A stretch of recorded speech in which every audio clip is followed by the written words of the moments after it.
Okay, let's roll into our race winning post-event press conference for the 63rd Annual Goodies Fast Relief 500. And our race winner is Ryan Newman. And today he drove the number 39 Outback Steakhouse Chevrolet for Stewart Haas Racing. He's joined by his crew chief, Tony Gibson. Ryan, congratulations. This is your 16th NASCAR Sprint Cup Series win, your first win in 212, and your first win here at Martinsville Speedway. So congratulations on that. I know you got a new sponsor on the race car and for this race here today, and that's got to feel good for that, and also getting into the victory column so early in the 2012 season. Congratulations.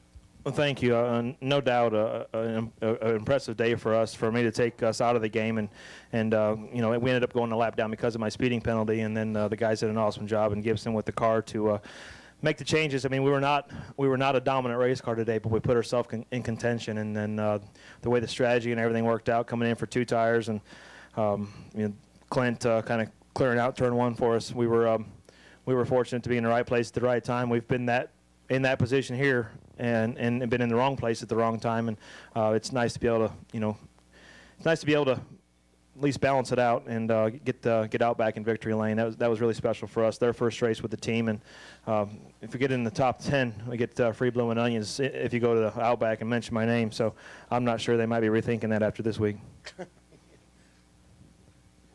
Tony Gibson, congratulations on the win here today, and you know, certainly a comeback victory for the 39 car. Talk about how that thing happened out there today. Well, it's like you said, it's you know, feast or famine on pit road. You try to get everything you can get, because every spot that you can gain on pit road means a lot on the racetrack. So you know, we're all in this deal together, and there's been times when we've screwed him way more on pit road, a bad pit stop, something like that. So that stuff's going to happen. It happens to everybody. What's good is we fight back, and Ryan never gives up. Our team never gets up. To be able to fight back, get our lap back, and put ourselves in contention. You know, we had a solid top 5 car today. We didn't have a winning car. We had a top 5 car, and you know, at the end, you had to take some sort of tires, whether it was 2 or rights or lefts or 4. And it's like Ryan said, if you know, we're sitting there running 6th, and you know, the guys are behind us going to come, so we got to take something. So those other guys took lefts. He said, it's up to you. So we threw rights on it, figuring we had the rights blowed up, maybe it would help take off a little quicker. And like I said, the guys had a great stop. Clint cleared out their way for us, and Ryan did the rest. You know, he drove a great race all day long, never gave up. And like I told you a million times, you put him somewhere near the front with 10 to go, and look out, he's going to have a shot to win it. So we're pleased for Outback and everybody at Stewart Haas Racing to be able to get a victory early, and we need a couple more of them to really lock ourselves into the chase deal and consider ourselves a good contender. And so that's what we got to do. We got to, like he said a million times, we got to learn from what we did today and apply that for the next up and coming weeks. And we got to get a couple more wins here pretty quick. Ryan, certainly getting that grandfather clock's got to be pretty cool. That's one of the coolest trophies in all of sports. It's something I look forward to. I even told Stewart this morning and this afternoon after the race that you know, I looked in the house, and you know, I got a place for it. I got a big old log cabin at home. It needs a grandfather clock, and I was, you know, that's just a byproduct of this race. I mean, I wanted to win this race, but that grandfather clock is awesome, and you know, I'm proud to be able to take it home. I will take questions now. I know Jim has one. I'm sure Bob has one. We'll start with Jim. Go ahead. Jim Utter, Show Observer. Ryan, Clint maintained after the race that you would have done the same exact thing if given the opportunity, but also AJ was in here after the race and was raving about how well and clean you raced him on those last 2 laps. Which one would it have been? Well, if I was in Clint's position, I would have tried not crashing the guys and won the race. I mean, yeah, I was trying to do the same thing to him as he did to the 24, and he actually, whether he was trying to block me or he was just trying to get his run on the 24, you know, he pulled down, and that my little bump, I think it was a pretty good shot, propelled him up next to the 24, and whether he hit turn 1 faster than he wanted to or not, he's still got 3 pedals in the car and a steering wheel. It's his job to control it. And I don't know if he hit the curb. I don't know if he ran out of room or if 24 pinched him down. It doesn't matter. The good thing is we came out on the inside on the right side, and you know, it was just a matter of racing AJ clean on that next restart. I felt like I wasn't racing the AJ on that restart. I felt like I was racing Junior behind me because I didn't want the same thing to happen because I've seen it happen so many times here. It was really important for me to not spin my tires and get a good start and race AJ and try to eliminate the 88 from the race, from the race for the win. Go ahead, Bob. Bob Hocker, Sporting News. There's some people who are not too happy with Ruderman for bringing out that caution, but I was curious what you thought when you saw him stopped on the track. I mean, and unless we know from his mouth what happened, why he stopped over there. Well, I mean, he's been around racing a long time, and I don't know why he did what he did or if he was stuck in that position. But it worked out for us. We were going to be a sixth-place car at best at that point, and no matter what happened, it's not the first time somebody stopped on a straightaway with a few laps to go and forced us into a green-white checker or a restart at the end of the race. So we'll take what we can get. Like I said, we've lost them that way, hands down, several times here, and it's nice to be able to win one. David, go ahead. David Newton, ESPN.com. Ryan, the last few weeks since Bristol, fans have been clamoring for short track racing with beating and banging and all. Do you think what we saw here at the end is what they were looking for? I thought it was a good race. I mean, it was a lot of green flag running, most I've ever seen, I think, at Martinsville here. But it was a good race, and the tires didn't fall off, and we didn't lose the drive that we typically do here. So, Goodyear did bring a great durable tire, but it also made it kind of hard to pass at the same time because usually you're working on your forward drive, and it's not that we didn't, but it was more important to rotate the center today than it was to get the forward bite, and that was our weakness. That was our weakness the whole race, was rotating the center. Let's go to the press box for some questions. Go ahead. Monty Dutton, Gaston Gazette.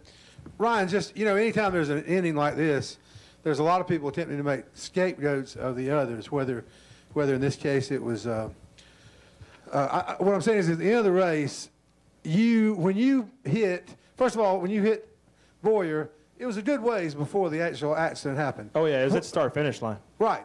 And so later on, after 3 cars wrecked, his view was sort of like, oh, my God, I got belted from behind, and I couldn't help it. But, I mean, when you hit him, was it just something because he didn't come up to speed, or were you actually trying to boost him? Were you trying to move him up and give him position? I was trying to make a run to dive underneath him to do to him what he was trying to do to the 24. Not take the 24 out, or not take him out by any means, not in that context, but just to be able to get my track position and work my way up to third, and hopefully my tires would outrun the 24 and the 48 in the last couple of laps. But that didn't work. And then as soon as he got the run down into one, and for whatever reason wheel hopped, got loose, hit the curb, whatever, he definitely drove up into the 24 and ran out of room, and caused a melee. But I mean, that's short track racing. I mean, if we can be the best drivers in the world racing Sprint Cup stock cars, or we can be out there running hobby stocks, and the same exact thing would have happened. Go ahead, press box.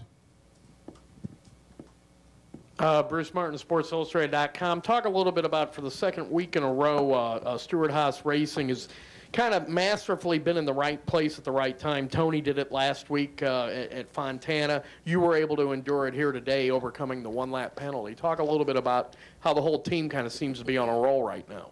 Well, it's different situations and different racetracks, and I guess there's 2 things to talk about there. Tony dominated. He drove it from whatever he was, 14th or whatever, in qualifying up to the lead under green the whole entire way, and he had a dominant race car. Today we didn't have a dominant race car, but we put ourselves in position and in contention, with that last green-white checker, the last 2 green-white checkers, and the strength of it all is for Stewart-Haas. That's a 2-mile racetrack and a half-mile racetrack, and Stewart already won on a 1.5-mile racetrack, so we've got a good, strong start to the season when it comes to looking at the racetracks and the places that we race at.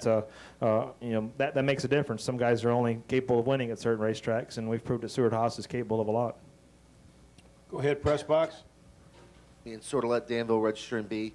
Ryan, you said at the Martinsville Henry County SPCA media event that this track kind of owed you one, and the first thing that comes to mind is that frantic finish here a couple years ago where you were running second on a restart and got shifted up to the 3rd line and had self for 4th. Do you feel that with the way this one played out, you have finally got the one that you deserved here? I think there's 42 drivers out there that say that this place owes them one. It's just the way it's the nature of this paperclip racetrack. But from my standpoint, yeah, we had been in contention a couple of times and didn't get to victory lane. Me as a driver, both with Penske and at Stewart-Haas. So it's nice to be able to balance the averages out and make it happen. So you know, it was due to the misfortune of some other people, but that's racing. That's what we that's the drama. That's why we love the sport.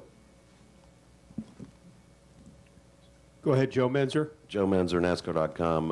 I'm just wondering, Tony, if we could get kind of your take on that wild finish from your viewpoint, what's going through your mind. And also, Ryan, being affiliated with Hendrick, it looked like they were going to get the 200th win. I'm sure you're not going to apologize for taking that away from them, but... it's under the hood. But I'm just wondering if you had any reaction to that. But, Tony, could you go first? Well, that's like I said, we were like that a couple years ago. We had a shot to win it and got booted out of the way. But you know, we knew we had an opportunity to finish, you know, to win the race, depending on where Boyer went. But when I saw Boyer, Newman went to the inside. And when I seen Boyer chop him off, I figured one of them was going to go around. So, you know, Ryan had a good run going, and Boyer was going quite a bit slower from what I saw. And it was a straight hit, but you know, I think everybody was still going pretty straight before they got to the corner. And when they got down in there, I knew good and well that Boyer wasn't going to lift. So I was just hoping that we could get stopped or get down low enough to miss it, and that's kind of how it worked out. But it's nerve-wracking, but it's like Newman said before the restart. He said, I'm going for it, and if I don't bring it back, I'm sorry, you guys did a good job. So he already had a plan in place, and we were behind him whatever happened. But, you know, I figured something was going to happen. Those guys up there on old tires and guys behind you with new tires, that's a recipe for disaster on a track like this. So, but I'm just glad we came out on top.